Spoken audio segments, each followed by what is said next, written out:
ये खबर KR मंगलम university द्वारा प्रस्तुत की गई है।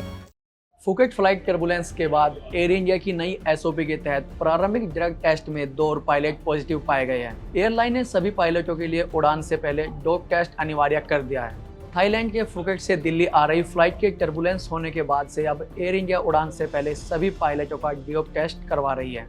एयर इंडिया द्वारा लागू की गई नई मानक संचालन प्रक्रिया एसओपी के तहत कराए गए प्रारंभिक डोप टेस्ट में 2 और पायलट पॉजिटिव पाए गए हैं और अभी अंतिम रिपोर्ट आने तक दोनों संबंधित पायलटों को उड़ान ड्यूटी से हटा दिया गया है। तो आइए विस्तार से समझते हैं आखिर क्या है पूरा मामला।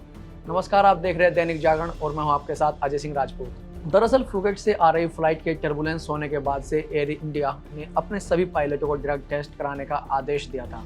अब तक 300 से अधिक पायलट ये प्रक्रिया पूरी कर चुके हैं। अंतिम ड्रग टेस्ट के परिणाम आमतौर पर 24 से 48 घंटे में आ जाते हैं। गौरतलब है कि 4 अगस्त को थाईलैंड के फुकेट से दिल्ली आ रही एयर इंडिया की फ्लाइट टर्बुलेंस में फंस गई थी और करीब 300 फीट नीचे आ गई थी।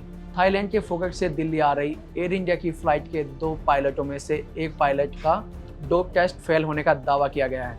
ये फ्लाइट 4 अगस्त को तेज टर्बुलेंस में फंस गई थी और अचानक करीब 300 फीट नीचे आ गई थी। करीब 4 सेकंड तक एलिवेटर्स और एलेरन्स बिना किसी पायलट कमांड के अपने आप ड्रिफ्ट कर रहे थे।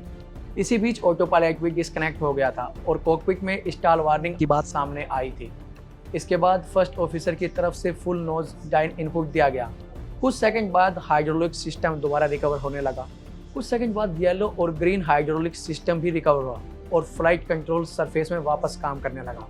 एयर इंडिया के सूत्रों के हवाले से मिली जानकारी के अनुसार 4 अगस्त को हुई घटना के बाद तय मानक संचालन प्रक्रिया एसओपी के तहत दोनों पायलटों का अनिवार्य psycho active substance dope test कराया गया था।